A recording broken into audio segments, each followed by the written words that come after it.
watching Faith and Reason, a talk show about God, politics, and pop culture.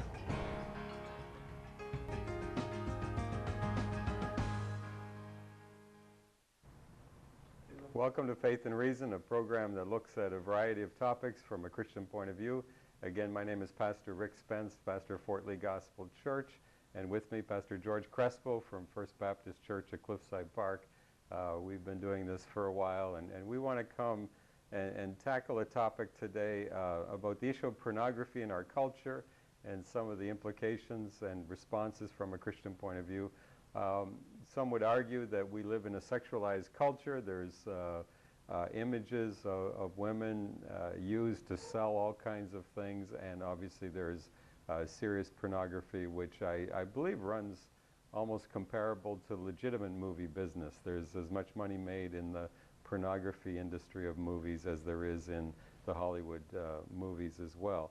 But we want to tackle that, and first of all, Pastor George, what problems would you say come from pornography in terms of our society, issues that we face and implications that come from this? Well, certainly there are many problems that come from it, and obviously in doing this topic we know that as pastors that it's not just a non-Christian issue. Mm-hmm. It's very much a Christian issue because there's a lot of men in churches who possibly on a weekly basis are tapping into pornographic sites on the internet, and so it becomes very problematic. So for us as Christians, certainly on a spiritual level, it becomes very problematic because it hinders our maturity in Christ. It hinders us the way we grow as men in Christ. You know, the scriptures are very clear that we're to avoid things that are lustful, things that are evil that way. Jesus said if you look at a woman lustfully, to commit, have sexual relations with her, you commit sin, you commit adultery. So again, that kind of looking with intent to sin is obvious when it comes to pornography. There's no question as to why you're looking at it. It's not even looking at a film and letting your imagination grow wild.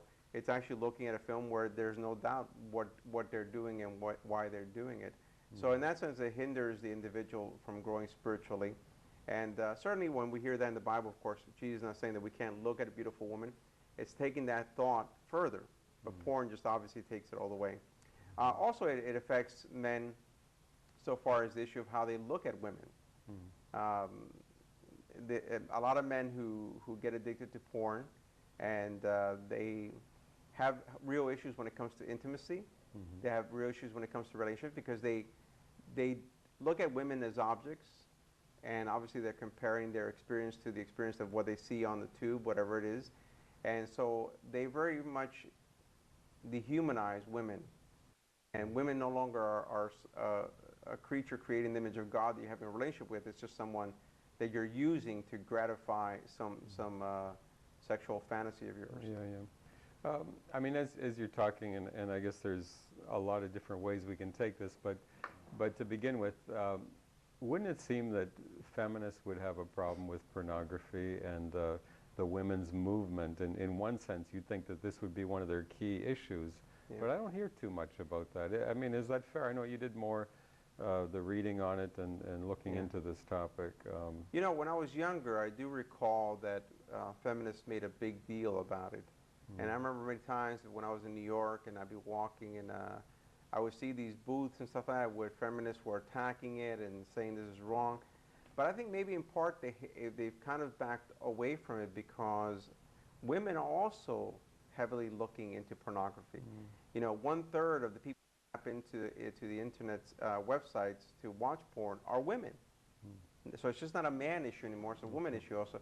And so of course, in some sense they do see it almost as empowerment if they take it that way, where sexually they're looking for gratification, self-gratification at that also, because obviously you don't need a man for that. So maybe it's just that different perspective where they're doing that. But yeah, I don't see the same kind of thing, same kind of focus on it. That's interesting because it almost seems that it's one of those topics where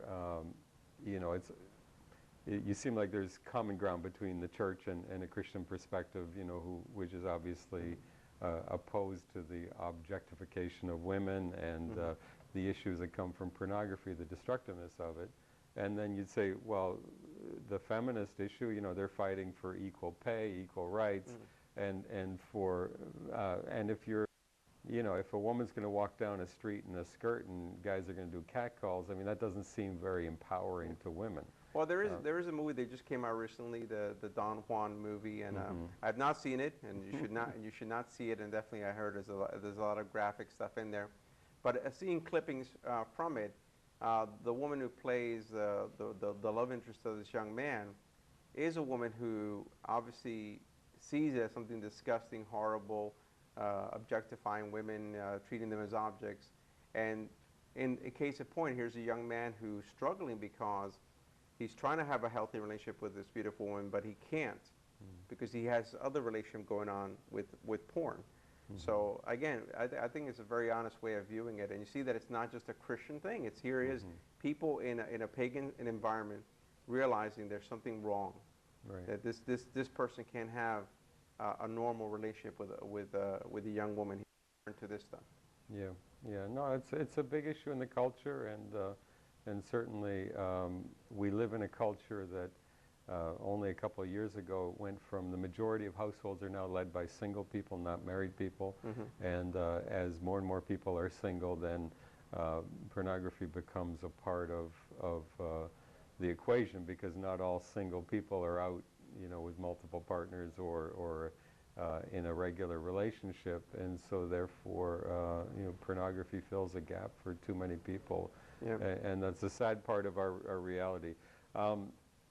Do you think society it views pornography as negative or wrong or evil? I mean, what would you say is the spirit of the age, in terms of how do people respond to it? Or, you know, at first it looks like it's almost treated in a very innocent type of way. You know, you hear many times saying, well, hey, come on, at least there's no sexual immorality, there's no passing of AIDS, it's like safe sex, and you hear the kind of humor about it. But then you see when it comes out that some famous movie star has a porn addiction, has a sex addiction, then it becomes an issue. Then you're aware that there's a problem there. Or in this movie, obviously being portrayed as something that's negative. And so society, you know, I guess it's like those things where society permits it and thinks it's okay, it's wonderful, but I think they're realizing that there's a problem going on, especially since it's now men and women, and you can start going down now to children. It's getting younger and younger because of the internet. You have a lot of kids who have access now to pornography, and so I think society's aware that there's a problem here. I don't think they see it completely. They don't see it from our perspective as sinful or wrong, but they do see something that's not kosher about it. Something's not right about it. I wonder if it's almost parallel to the issue of drinking. You know, everybody accepts going out to drink on the, you know, kind of as celebratory situation or the weekend. But when someone's an alcoholic, then we say, okay, that's where they draw the line. And, and it's an arbitrary line. And look how we did with smoking. Smoking was treated like it's okay. Every movie you saw, people were smoking. It's everywhere you're smoking. Now there's this whole big ban on smoking. So, I mean, I think it's just because they became aware that, yeah, it sounds great, but now you have a problem. Now you have a huge problem. And now you're trying to fix the problem. And I think they're aware that they have a problem. I just don't think they're going to be able to fix it the same way they fixed others, because it's destroying the way young men think about relationships and think about women. And that's not going to be, oh, just stop it, and your mindset will go back to normal. Okay.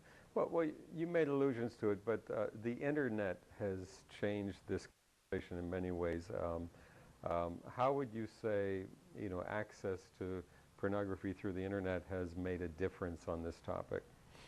The internet has changed everything, because now you don't have to go out and buy a porn film. You don't have to go and go to a movie theater to see a pornographic film.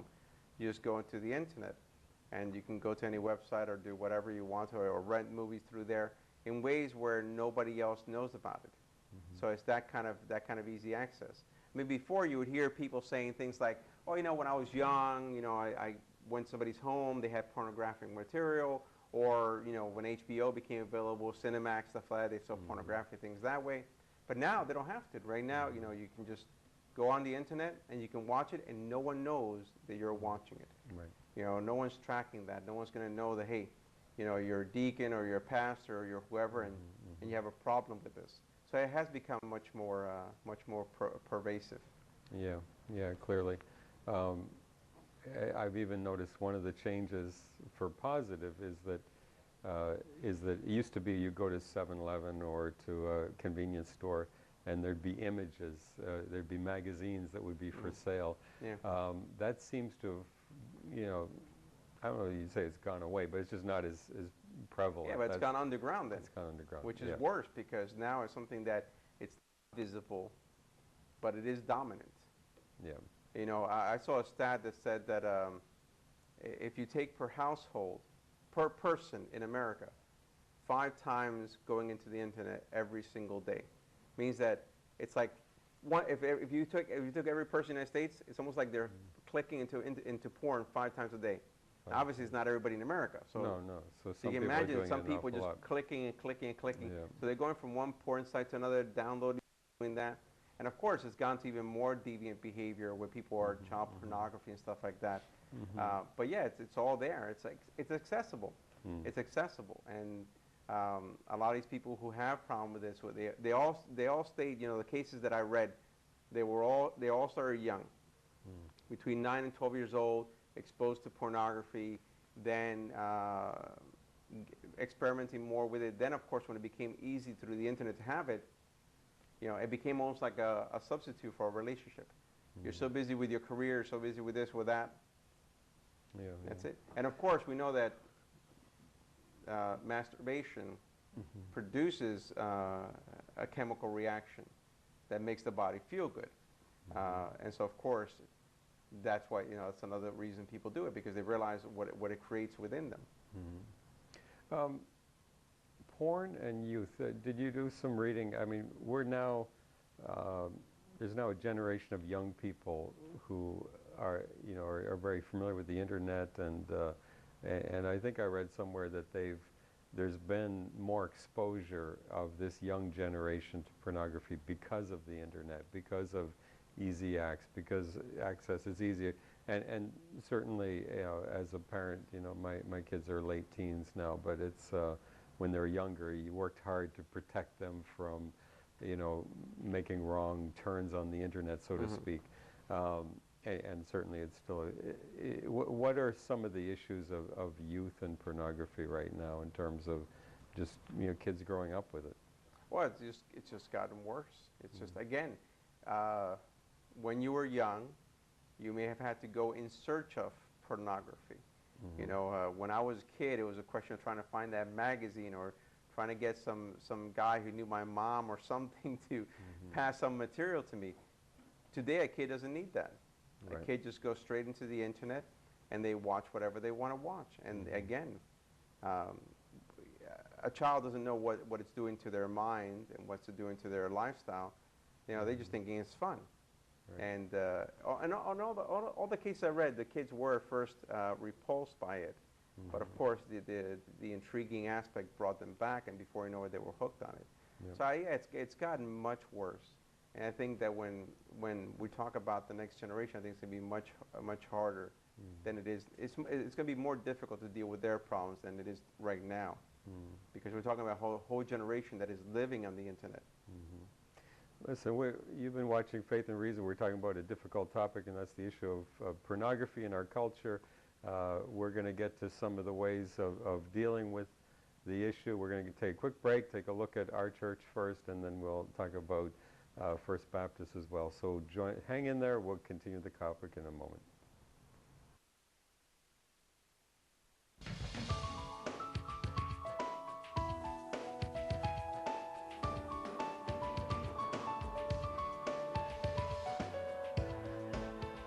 There's no better way to start the week than to come into His presence and dedicate the rest of the week to Him. I like the children's church downstairs because we learn a lot of new things and we have a lot of cool teachers. We believe that church is a place that enables a person to be healthy in life, where we get to know other Christians who share our struggles and have similar concerns that we have. and then you come together as believers. So that only enhances and pretty much strengthens your walk with the Lord. Like, you need to fellowship with other believers because that's how you grow. You could do anything here because it's just free and you can learn about God. You can't do it on your own, and you can't say, I'm just going to read the Bible and I'm going to stay home. Like, you need to be in fellowship.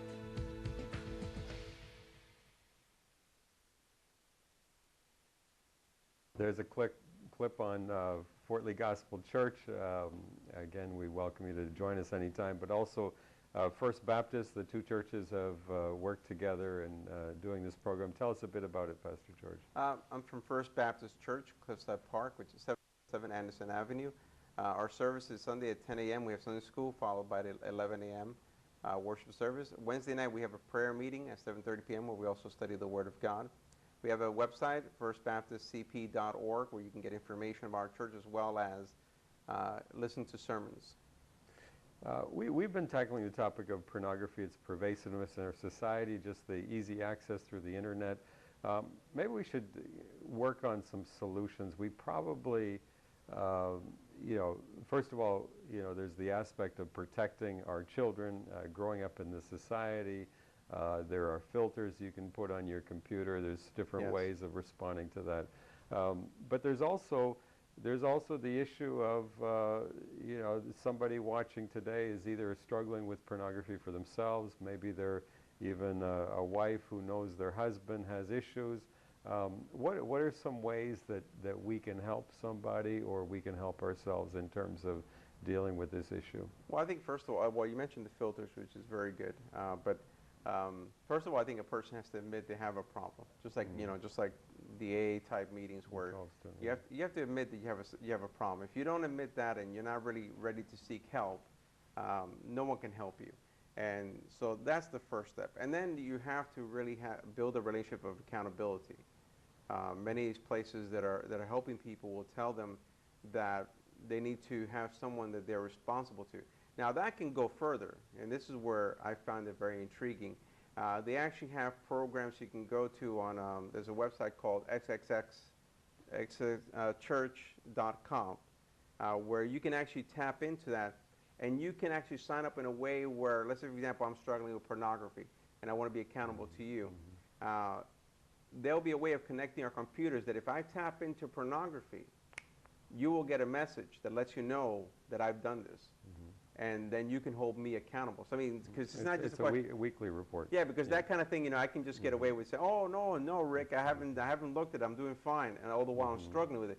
But this way, by having my computer tapped in that way, you'll get a red flag that lets you know, hey, he just slipped. He had a problem. So I mean, anyone who's really that serious about doing this, that would be the best way to go. Because I'm telling you, it is a huge problem, and they have a lot of organizations. Also, there was a pastor who actually had a problem with porn, and he lost his ministry, lost his wife, lost everything because of his addiction. He started a program called Dynamic Living for Men, which is a multimedia service that again helps them to learn how they can deal with their problems.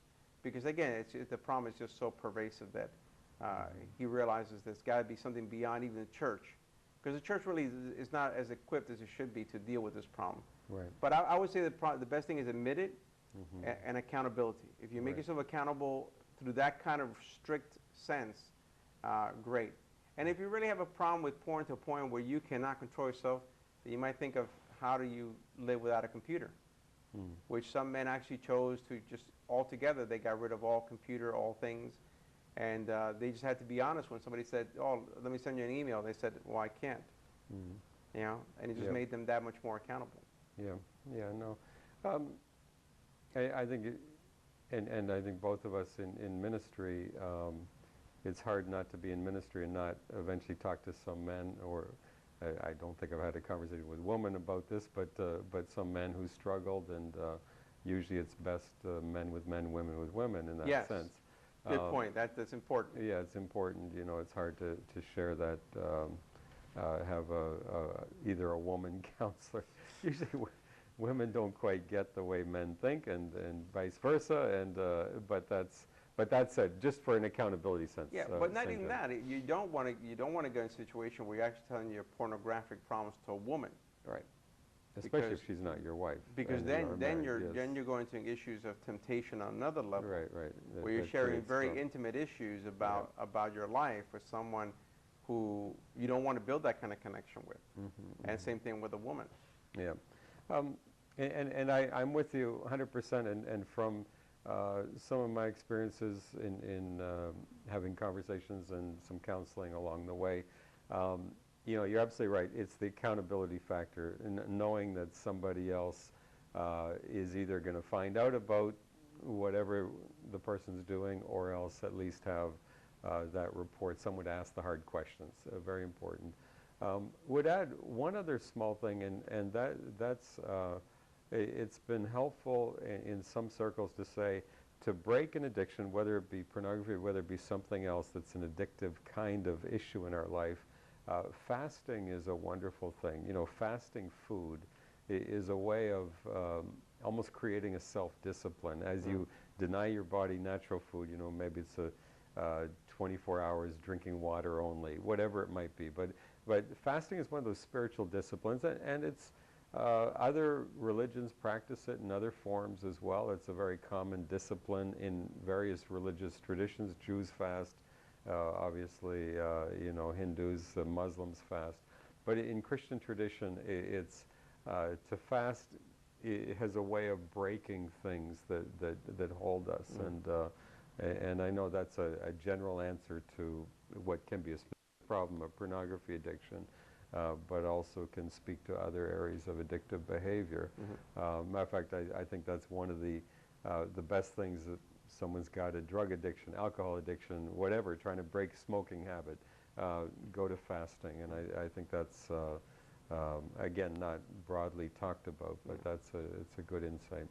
But as far as the issue of pornography, you know, it's a delicate thing to address in a church context, in a public setting. Any thoughts on that? How do you deal with it? I know you preach every Sunday. You lead Bible studies. Well, again, I only deal with it on a personal one-to-one basis. Yeah. I have covered some of the stuff from the pulpit, but not as often.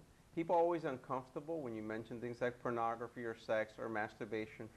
God forbid I use the word masturbation. Like, I remember the first time I preached. We're on television. This is like I used the word There's a lot of sex, people watching and some little Yeah. lady came to me after church and said to me, "Why even use that word? Couldn't I find another one?"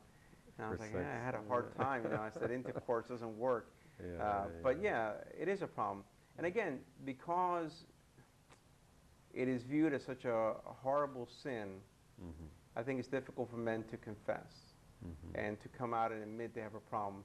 But from the stats that I've seen, from the things they have been able to bring out, we're talking about 50% of men in churches have some sort of addiction to pornography. Not simply that they're viewing pornography, they have an addiction. So much so that they were trying to do a research thing to see what kind of struggle people had with it, but they couldn't find a control group of men who didn't watch porn. Wow. That's how bad it is within Yeah. our society. Right. But yeah, I would say, again, the best thing is that accountability. You know, I would say that building healthy relationships with you know, hey, if you're such a sexual creature, well, you know, go out and date, find yourself a good woman, get married, and channel your sexual energy through that rather than, you know, than through pornographic material. Yeah. Well, easier said than done. Somehow, a couple clicks on the computer strikes most Well, that's the people as problem. easier. That's the challenge. The problem. The That's problem is that it's challenge. always there. What about Hollywood? Do you think Hollywood is pushing the envelope on this topic? You know, like we reference and this is probably one of the reasons why we're tackling the topic is, you know, the movie Don Juan. We didn't see it, but you know, reading reviews, it's Hollywood dealing with pornography itself. You know, do you think Hollywood's getting worse on this? Obviously, Yes. what was 1950s, you know, did not show the nudity that today's world does. How would you respond? It's not only gotten worse, it will get worse because soon 50 Shades of Grey Right, that's will coming. become a film. Right. And that's, again, pornography aimed mostly at women because women love to read this kind of stuff. So, no, you know, Hollywood is a two-faced creature. And, you know, on one side it looks like it actually wants to help, and it comes out with films that are like, shows the problem. But then on the other side shows films that are indulging in those type of things. And when 50 Shades of Grey come out, it will be an indulgence of pornography. And not only pornography, but bondage. And so they're going to encourage, again, a younger generation to become hooked on this stuff. Yeah. No, it's unfortunate. And it almost seems like in Hollywood, you know, serious actresses at some point do a nude scene for whatever I don't quite get the logic of that, but it seems to be a part of the culture of Hollywood. And the challenge is, you know, Hollywood is a huge influence on our culture, as well as the people who sit in our congregation are, you know, as much as we try to encourage people to not embrace all the values of our culture. But again, it goes both ways. Storytelling. On one side, it talks about the problems of a person who has an alcoholic lifestyle, but then on the other, it indulges in alcoholism and making fun of it or enjoying it, and it's all party. And there really is, it's a mixed message. Yeah. And I mean, which kid, what is the likelihood that kid's going to go see a movie that's anti-porn or a movie that's pro-porn? Yeah. And I'm telling you, 50 Shades of Grey, again, a phenomenal thing is, you know, this book sold big time with women, and now it's gonna be film as well. Yeah, no, absolutely. Again, you know, we're dealing with an issue which was not an issue of the first century. Obviously, the Bible was written in a time when there was not the images that we have today. They did not have photography. They did not have film. They certainly didn't have the internet.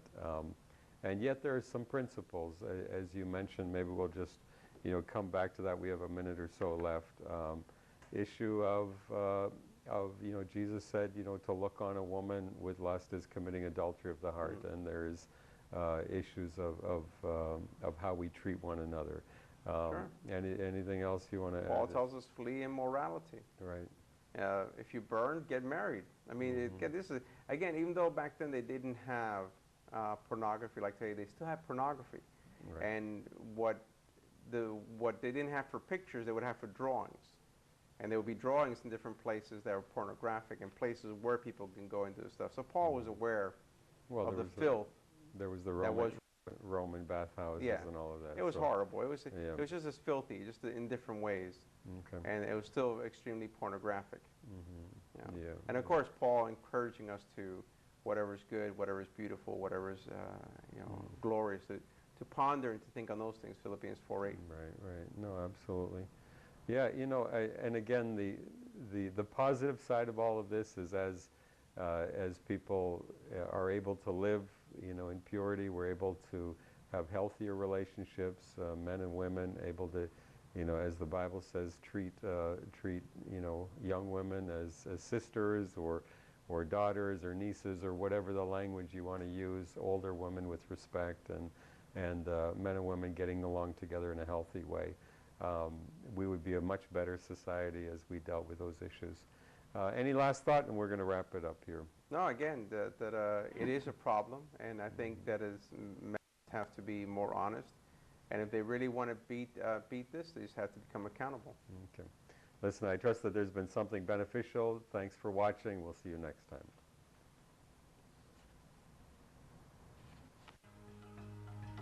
Thank you for watching Faith and Reason. Please join us again next week.